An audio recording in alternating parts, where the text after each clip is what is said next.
In 1871, the city of Paris was engulfed in bitter civil conflict. The revolutionaries of the Commune seized the French capital, and 10 weeks of bloodshed ensued. When the rebellion failed, the authorities needed a scapegoat. Their choice was a famous painter, a man well known for his radical politics. In September that year, Saint-Pélagie prison received a new inmate, Gustave Courbet, the founder of realism. When he began his 6-month sentence, Courbet was 52 years old. He had not been directly involved, but his links with the Commune had been strong. This was enough to convict an artist who was radical not only in his views, but also in his work. His paintings of French peasants had caused outrage. Never before had such humble subjects been painted in the manner of high art. But Courbet's genius defied the critics to secure the fame that he craved. This was a man who recognized the importance of image. In his early years in Paris, he devised a brilliant public persona. Because of the nature of French society at the time, he decided to present himself as a heavy-drinking, self-taught peasant. This was hardly the truth, but Courbet's self-marketing worked. Sadly, drinking was a feature of the artist's life.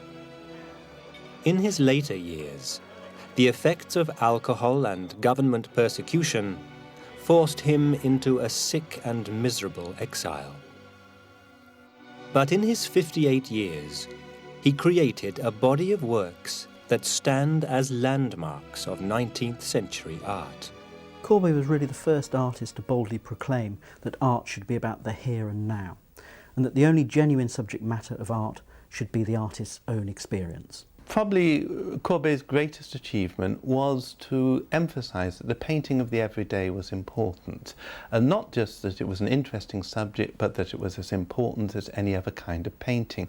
And this is why he liked to do it on such a monumental scale. He's also someone who I think sets up the idea of the artist as an individual, somebody who is very much of their own time, so that artists following on after him are able to progress, is perhaps the wrong word, but develop and to create an art which is truly contemporary. I think, to paraphrase one historian, he was like the bull in the china shop of academic art in the 19th century. And in a way, he was a great celebrator of the material, I mean, the materiality of human and natural form, but also he was a great striver for independence of the artist. And I think that's really part of his achievement. He was a magnificent landscape painter, but he was also a confrontational, a political, and a strident portrayer of a material reality. He revitalised the art of the period. It had become rather stuck in an argument between romanticists and classicists. And this sort of dispute that had gone on for so long rather failed to realise what art was really all about, and that in a sense it was something that should speak to the people of the time rather than simply portraying events from some classical, historical past or some sort of literary ideology. So Courbet brought it back to where it really belonged, and in effect he gave art back to the people. Gustave Courbet's eventful life began on June the 10th, 1819, in the eastern French town of Ornans. His father, Régis, had risen from the peasantry to become a prosperous landowner. In time, his son would exploit these lower-class origins for his own public image. But as a youth, he was more concerned with learning the business of art. The young man's career intentions were becoming clear, and in 1839, he moved to the hub of French artistic life, Paris. It was here that the first signs of Courbet's radical approach began to emerge. At the time, it was common practice for a young would-be artist to study at the École des Beaux-Arts before securing an apprenticeship with an established master. But Courbet chose not to do this. In later years, he claimed that he was an artist who had taught himself, but that was not strictly the case. I think when you're thinking about Courbet and the extent to which he is self-taught, you have to really question the idea of what self-taught means.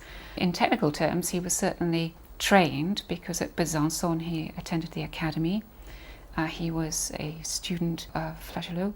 And of course, when he goes to Paris in the autumn of 1839, he works for several months with Steuben and describes Steuben as his master. So in technical terms, he was very much a painter who knew what he was doing and who had the proper kind of skills training. But I suppose what was perhaps different from Courbet and many other people is, you might say, he took control of his own education. He didn't go to the academy and go through all the hoops that students were made to go through then. He went to places where he could study from the model, he took advice from masters, but he was the person who was calling the shots. He was the person who was doing his own exploration. Courbet was passionate about the old masters, and he spent hours copying their greatest works. We can detect the influence of the past in his earliest painting. Courbet himself said this image of man with a leather belt was inspired by the Spanish master Velázquez. But modern X-ray technology has revealed a different inspiration. We now know that this dark portrait was painted on top of a copy of a Louvre painting by an even greater old master, the 16th century Venetian artist Titian. The young Courbet also admired the painters of Northern Europe. In 1846, he travelled to Holland and Belgium to visit their art galleries.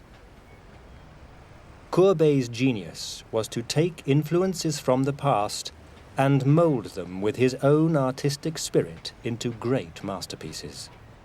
Courbet was very interested in the art of the past, and when he went to Paris, he had the opportunity, through visiting the Louvre in particular, of seeing the works of many of the great masters. He was particularly interested in painters who we now see as part of a realist tradition. The Spanish painters of the 17th century, painters like Velázquez, for example, who, although he was the court painter, was also somebody painted with a tremendous frankness and directness and wonderful effects. And perhaps most of all, his interest was in Rembrandt, which might surprise us a little bit more, because Rembrandt isn't really very like Courbet to look at. But Courbet was fascinated by the way that Rembrandt, so to speak, suggested the painting of the everyday was interesting. It had problems about it, and that there was a tremendous mastery. He wasn't obeying any of the rules, he was just going directly for what he wanted to see. And that Courbet found greatly inspiring. Artists like Rembrandt, for example, themselves were influenced by earlier artists like Caravaggio, and the sense of the way how paintings had a rather dramatic sense in the way that the lighting worked, and also the sense of the realism of the figures. All of these artists were people who portrayed reality as it was. So that Caravaggio's paintings still have a modern look today. And that sense was what Courbet instinctively reacted to. When Courbet visited Holland, he was 27 years old and still far from established as an artist. He struggled to have his works accepted by the Salon, the annual Paris exhibition, that was still the only place to establish a reputation. One of his few paintings that was exhibited there was this image of a man with a black dog. Like many other early Courbet works, this is a self-portrait. The unknown artist's inability to pay for models may explain why he depicted himself so often in his early years. A sense of poverty and struggle can be seen in this self-portrait from 1845. Its title, The Desperate One, only adds to the viewer's impression of a young painter battling against obscurity and ignorance. Courbet suffered many salon rejections early in his career. By the time he was 29, he had submitted 25 paintings and 22 had been turned down. But life was not all grim. Having made his decision to be an artist, his father supported him with regular sums of money. This helped to pay for an excellent social life. Each year he returned to Ornans to enjoy the countryside of his birthplace. He painted his friends and family, including this delightful portrait of his favourite sister, Juliette.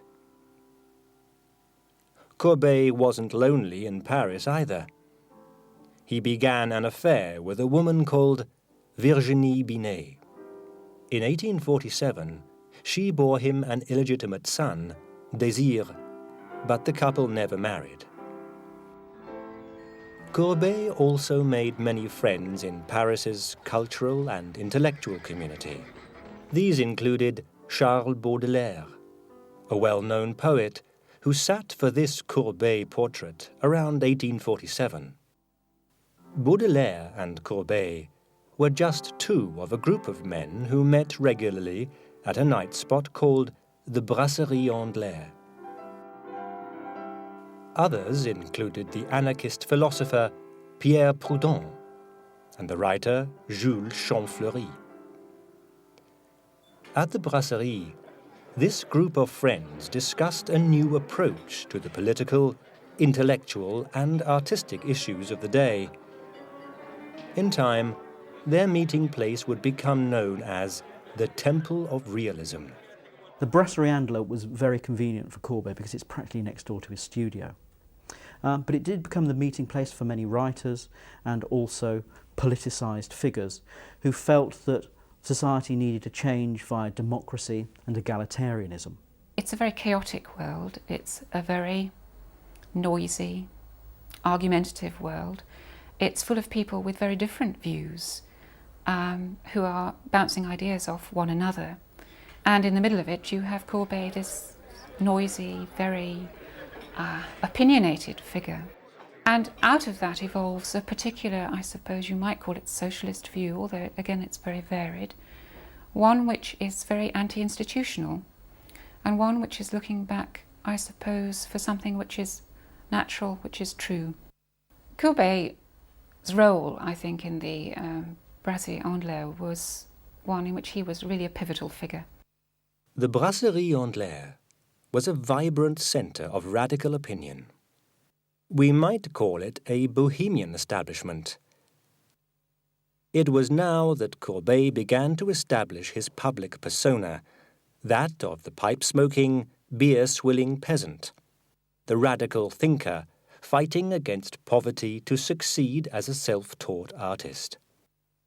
One of the paradoxes about Courbet is he is the great realist painter, so therefore he is the painter about look at what you see, call a spade, be direct. And yet he was also working in a deeply capitalist society, and one in which you might say the artist had to promote themselves. He is very much of that generation where artists begin to become what you might call media figures, figures who have a certain persona, have a certain cachet. And in a way you might say Courbet makes a persona out of the image of the realist artist, of the simple peasant who comes and just does things directly. Some people would say that in fact it was a means of him being able to work within Paris while still remaining apart from it, putting a distance between himself and Paris. He talks himself about having a mask which he puts on, which actually hides a sadness and a bitterness and a sense, I suppose, of loneliness. All artists of his generation strove to, if you like, present and represent themselves as artists, because artists had come to mean something very different for them than it had for generations before, where art as a kind of skill had been passed on through schools, through academies, through workshops. In the 19th century period, there is a sense in which the artist has to sort of assert a particular identity as artist, an identity which means that he's separate from the bourgeois, from which, let's face it, Courbet and many of his ilk actually emerged, but in a sense not just separate from that kind of rather dominant class, but also superior in a way. Much of Courbet's image bore little resemblance to his real personality. He loved to give the impression that he was a rebel, a scourge of authority. In 1848, he had a chance to prove it. In February that year, a Paris uprising succeeded in overthrowing the monarchy of King Louis-Philippe. A new republic was proclaimed, and many of the Bohemian community were involved in its creation. Baudelaire took part in the street fighting. Pierre Proudhon became a member of the new National Assembly and ended up in jail as a result when Louis Napoleon seized power in 1851 and established the Second French Empire. Courbet's contribution to the dramatic events of 1848 was minimal, though he later liked to suggest otherwise. For Courbet, 1848 was far more important for the development of his art. That winter, he created his first great masterpiece, a large canvas portraying his father and 3 of his friends in his hometown. This is After Dinner at Ornans, an image that marked the beginning of Courbet's career as a realist artist. At the time, the official salon favored huge history paintings, depicting scenes from the Bible, mythology, or great historical events. A generation before, the Romantic painters had also made paintings of contemporary events acceptable. But a Romantic masterpiece like Delacroix's Liberty Leading the People was a very different kind of painting from After Dinner at Ornans. We cannot imagine this scene happening for real. Courbet's first masterpiece was different. Over 8 feet long and 6 feet high, its proportions were like those of a history painting. But this is just an ordinary scene of 4 ordinary men relaxing after a meal. At the time, this was seen as an outrage. It is said that Delacroix himself was amazed by the painting. Well, of course, one must first remember that not all critics were outraged by it. Champfleury enjoyed it, of course, perhaps unsurprisingly. But yes, there were critics who were perplexed by it. And part of the central reason for that was that instead of a nice sort of controlling gaze over the kind of happy merry-making of the peasants in an interior, we have a mysterious, monumental, wistful scene in which, in a way that the viewer is bravely confronted with a reality of which he or she is not particularly aware, a provincial reality, a class reality probably distant from their own. What struck people and outraged them in a sense most of all was its size. It wasn't so much the painting, it was everyone praised it. They said it was very well painted, it was very well observed, a terrific realist technique behind the whole thing. Nobody had any problems with that. The problem was the size. It was that a picture like that, just of people sitting around a table, should take on this monumental significance. However, After Dinner at Ornans was accepted by the 1849 Salon. The work was purchased by the Republican government, and Courbet was awarded a gold medal. This meant that he could now exhibit what he liked without fear of rejection. His response was a succession of Salon paintings that would make his name. At the next exhibition, 9 of his works were displayed. Among them, another canvas that provoked an indignant response. This is The Stonebreakers, an image inspired by a real encounter with two roadside labourers some years earlier. Courbet described how he had rarely seen two human beings so miserable as they went about their monotonous toil. Yet this was the reality of daily life for many members of the labouring classes, and the artist's image is a faithful rendition of the bleakness of working life. Sadly, we only have photographs of the work, as the original canvas was destroyed in the Second World War, but we can still gain an idea of the compositional skills which the artist now possessed. I think what strikes us most about the Stonebreakers is that this is not heroic labour. There are plenty of images where these strong, muscle-bound, kind of idealised figures are working. It has a very strong kind of rhythmic effect to it, which increases its power and also the sense that something is going on. Stones are being broken, some physical activity is taking place. That is all brought together in a very beautiful and powerful manner. But these are brutalised figures. Courbet realised that stone breaking was the kind of lowest of the low employment, and that, if you like, within just a few years the young boy would turn into the old man. Normally in paintings like this, it's given a sort of gloss so that we, the public who goes to the salon and sees these paintings, isn't so fully aware of the harsh realities of what life is like for these people. But for Courbet, if anything, he would play that up, and this became something that the public rather objected to. When The Stonebreakers was shown at the Salon of 1850 to 51, few critics were concerned with the technical skills of the artist. Instead, they condemned what they saw as the sheer ugliness of the work.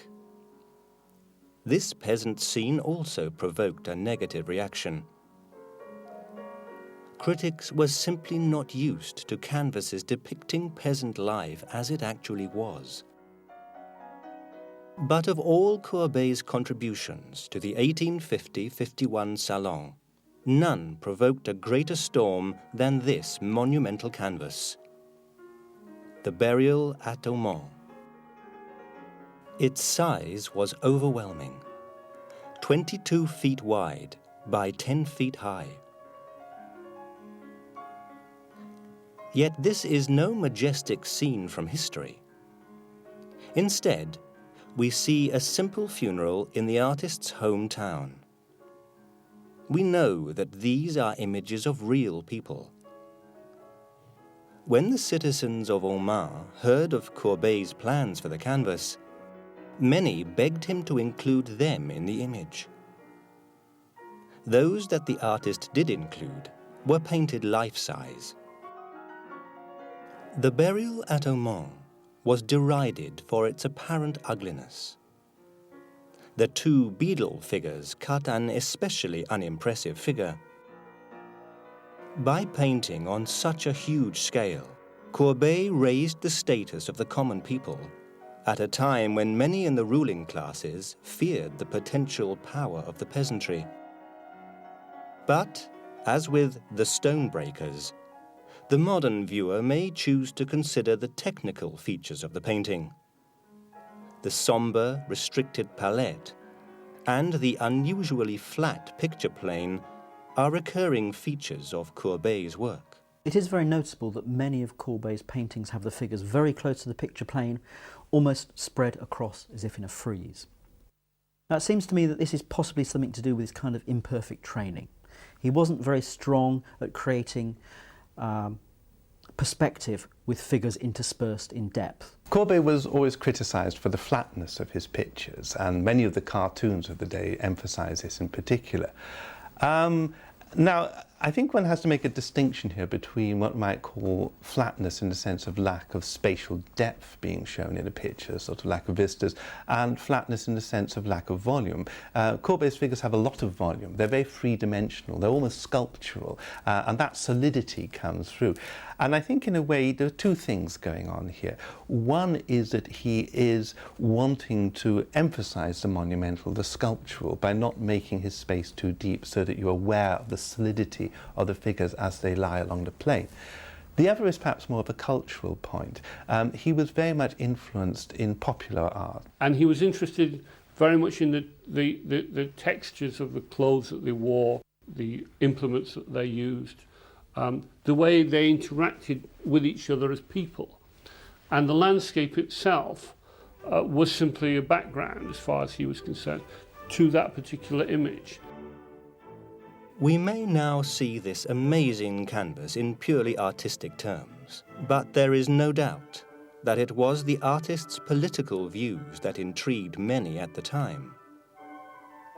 Courbet's works were scoured in search of a political subtext. This 1853 Salon exhibit provides an example. The Sleeping Spinner again features the flat picture plane and the limited palette that characterize Courbet's greatest realist work. We can also identify a dark tonality achieved by the artist's trademark use of a reddish-brown grounding on the canvas. We might also admire the tenderness with which Courbet has captured the girl's sleeping features. But why is she asleep? Is it because she is exhausted by her endless labors? Courbet suggested to his anarchist friend, Proudhon, that the spinner was a proletarian, a member of the working class identified in Marx's Communist Manifesto just 5 years before. Proudhon was always looking for a political message in his friend's work, and in 1855, he would have been keen to search for radical meaning in this enormous and enigmatic canvas. A Courbet image that may be his finest masterpiece, and which reveals much about the man and his work. The artist's studio. By now, the painter seen here was delighting in his status as a well-known Parisian figure. He continued to cultivate his rebellious public image. In 1853, he was asked to paint an official painting for the 1855 World Exposition. Mindful of his image as a radical outsider, he turned it down. This remarkable work of art. The studio is literally a great painting because it is a very, very large work. It's a very bombastic work, I think, in a way. It's self-proclaiming, but necessarily so because Courbet, by that stage, was very concerned with this idea of the promotion of realism as he understood it. By about 1855, I think Courbet is becoming dissatisfied with always being called a realist. So he diversifies. The real title of the artist's studio is A Real Allegory Summing Up 7 Years of My Artistic Life. Now, if you think about it, realism and allegory are incompatible. One's about the present, the here and now, the other's about fantasy. So I think Courbet is trying to disentangle himself with being too closely connected with realism and painting a subject about him and his imagination. Some of the most significant figures in Courbet's life can be seen in the artist's studio. Baudelaire on the far right. His sister embracing an unknown lover. Proudhon, the anarchist. We can also see Alfred Bruyas, a wealthy man who became Courbet's most reliable patron.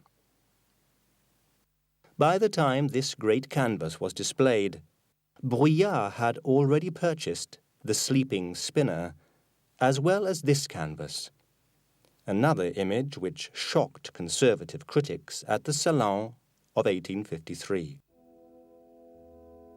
Perhaps more than any other Courbet painting, The Bathers was perceived as shockingly ugly. Delacroix was critical of the work, though he was more concerned with the lack of meaning in the canvas than the obese, unidealized form of the central female figure. But the merits of Courbet's realism were now increasingly recognized. In 1854, he painted The Winnowers, another peasant image from the artist's time. Courbet declared his intention to record the manners, ideas, and aspects of the age as I saw them, to create a living art. Courbet's idea of living art was actually showing the reality of everyday existence by looking at the humble lives of country folk and also occasionally townspeople.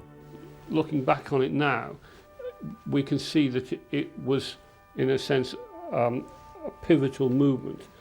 If we hadn't had Courbet, a lot of these other later art movements simply wouldn't have really been able to get established. Courbet was often prepared to use existing compositions in the creation of his work. The nude in the artist's studio was derived from this early photograph, while the layout of The Winnowers is believed to have been taken from the Japanese prints popular at the time. But this is an image that may also reveal something of the artist's personal life. The women here have been identified as two of his three sisters, while the boy may be his son, Désir. If so, it was the last time he appeared in a painting by his father. By the time Courbet completed this canvas in 1855, his mistress, Virginie Binet, had left him and married another man, taking her child with her. Gustave Courbet would never marry. In one of his most famous remarks, he described a married man as being a reactionary, though he did express some regret at not being able to see his son again. But he was certainly not short of female company. Once, while on holiday, he claimed 2,000 women had asked to be painted by him. He enjoyed affairs with women like Madame Bourreau, a married woman who sat for this Courbet portrait in 1863. As his career developed, he increasingly turned to the female nude for subject matter, and images like The Woman in the Waves are admired for their warm, natural sensuousness. But in his letters, Courbet spoke of women as being a distraction from the serious business of life, his work. I mean, there was no question that he liked women. He was sexually attracted to women and found them sexually attractive, and that he produces these very voluptuous, sensual, actually very sexual pieces, very obviously almost pornographic paintings. Some have seen this as him kind of trying to shock a bourgeois public, but in a sense it also betrays, as I think as feminist scholars have seen, a certain amount of anxiety. Courbet, they see him as somehow sort of sharing some of the anxieties, the fear of women, which dominated a basically patriarchal society and which actually is the flip side of patriarchy. One might say that he was profoundly in love with himself, and perhaps one might say he was too much in love with himself to share himself with anyone else. And perhaps this means that he never has that kind of sharing relationship. What is clear is that Courbet's single life was full and stimulating. From the early 1850s onwards, he travelled widely across Europe, promoting exhibitions of his own work, as well as finding time for recreation. In 1858 to 59, he spent the winter in Frankfurt, where he particularly enjoyed stag hunting. The inspiration for this dark-toned canvas which was a huge success at the Salon 2 years later. In 1861, when this canvas was shown, Courbet was in the prime of his life. That year he found time to set up a teaching studio of his own in Paris. The advice he gave his students on the purpose of painting can be seen as a summary of his artistic beliefs. I maintain that painting is an essentially concrete art and can only consist of the representation of real and existing things. It is a completely physical language, the words of which consist of all visible objects. An object which is abstract, not visible, non-existent, is not within the realm of painting. I think Courbet's realism is a product of his countryside environment in Ornans, and it's also a belief that painting shouldn't be about escapism, it shouldn't be about fantasy, but it should be an affirmation of life as it's lived. He was deeply influenced by the wider cultural realist movement, which was so popular in the 1840s, so much associated with radical policies, looking at society in a fresh and analytical way. And in the 1850s, when he's becoming a more established figure, becoming a bit more popular, perhaps he needs to show that he is somebody who has a theory too. So he turns it into a theory. And I think in some ways you might say it was a way of developing his own role, his professional role as a painter. Courbet, when asked to explain his kind of realism, would come out with statements like, well, if you want me to paint an angel, show me one. Courbet's teaching studio only lasted for a few months. By 1862, he was away from Paris once more, enjoying the hospitality of his friend Etienne Baudry near the town of Saintes. It was during this stay in Saintes that he enjoyed his romantic liaison with Madame Borot, and this portrait of her was completed the following year. He also executed a number of still-life paintings. Baudry was a keen botanist, and the flower scenes that Courbet painted are some of the best loved of his entire work. By now, Courbet was virtually avoiding the peasant images with which he had made his name.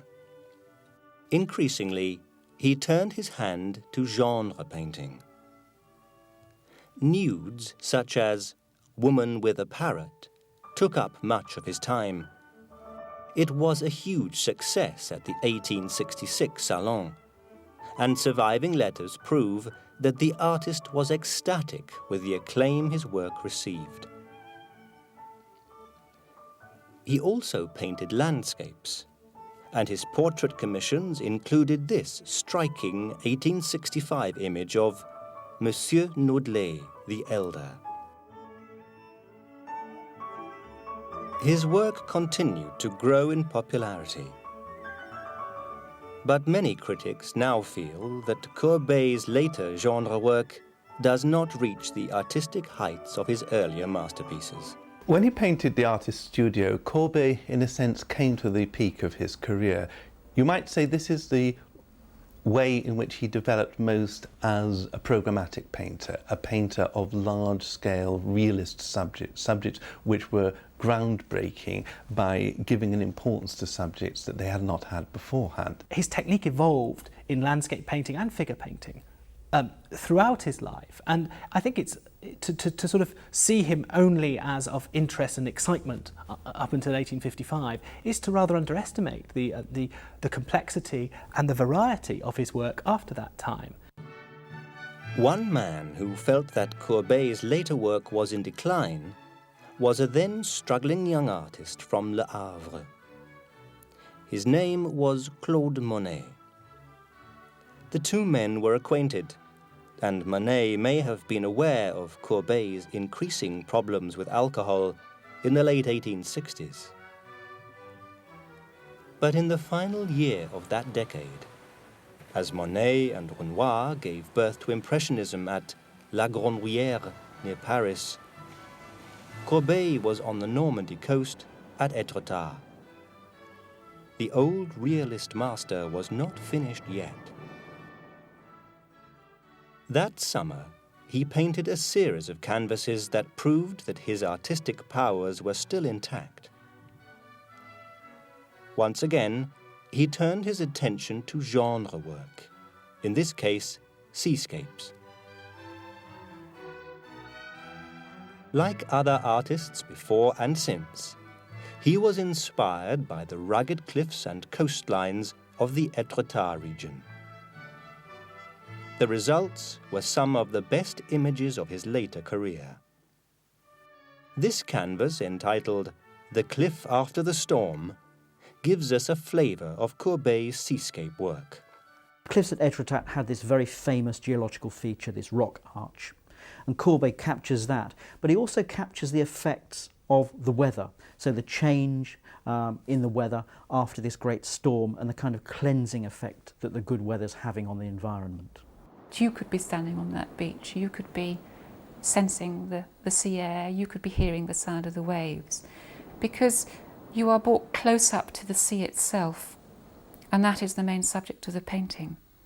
You're not given a little narrative scene to lead you in. You don't need that, because the power and the force of nature is something which he's dealing with directly. As the 1870s dawned, the painter of this calm yet dramatic scene was a 50-year-old man of wealth and fame. But Courbet's fortunes were about to take an unfortunate and irreversible turn. Rheumatism and alcohol abuse began to take their toll on his body, but he was still capable of making a defiant public gesture. In June 1870, he was offered the Legion of Honor by the French imperial government. He rejected it, explaining that art did not need the formal approval of the state. But his decision to turn down the award would lead indirectly to the artist's imprisonment and eventual exile. In July 1870, the Franco-Prussian War broke out. Following the French defeat just weeks later, the country was plunged into chaos, culminating in the 10 revolutionary weeks of the Paris Commune of 1871. Courbet's snub to the pre-war government was remembered favorably during this time. As a result, he became president of the Republican Arts Commission and then a member of the Commune itself. On May the 16th, the revolutionaries made an order for the Place Vendôme column to be toppled. Though Courbet was not directly involved in the decision, this photograph shows him clearly beside the fallen monument. 12 days later, the Commune fell, and 10 days after that, Courbet was arrested. The new government needed a high-profile scapegoat for the column's destruction, and the self-styled rebel Courbet fitted the bill perfectly. In September 1871, he began a 6-month sentence at Saint-Pélagie prison. After his release from custody in March 1872, he returned to his hometown of Aumont. But he was now increasingly ill with rheumatism and a liver disease that his alcoholism did nothing to help. Persecution by the government also continued. In 1873, Courbet was ordered to pay for the reconstruction of the Place Vendôme column. The sum eventually demanded was 323,000 francs. It was a harsh judgment that the artist had no intention of complying with. In July 1873, he left France for Switzerland. He would never return. Despite his sadness and his increasing ill health, Courbet continued to paint while in exile. A visit from his father inspired this dignified portrait. while this view of the sunset on Lake Geneva confirmed that his seascape skills were still present. In early 1877, Courbet contracted the kidney disease dropsy. He died on December the 31st that year in the Swiss town of Tours-le-Pels. He was 58 years old. I think those who have wished to explore modern art in all its diversity and all its new political, ideological and social concerns have seen Courbet as an extremely important artist, someone who ran against, so counter to academic convention, who in a way smashed up the ground and allowed the rebuilding of painterly tradition and progress on the ruins of the academic system, if you like, by flouting the hierarchy of genres, by confronting his viewers. In many ways, you could almost say that modern art starts with Courbet because of his insistence on the artist's experience as being law. It's not just a matter of what you do, it's a matter of where you do it. And I think what, in a sense, makes Courbet the first of the moderns is not just that he is the realist innovator, somebody who brings a new dimension to paint, but he does it in Paris. He does it centre stage. He does it in a place where it's not just going to lead to a new kind of painting, but it's going to change the practice of painting altogether. And in that sense, I think that is his great achievement.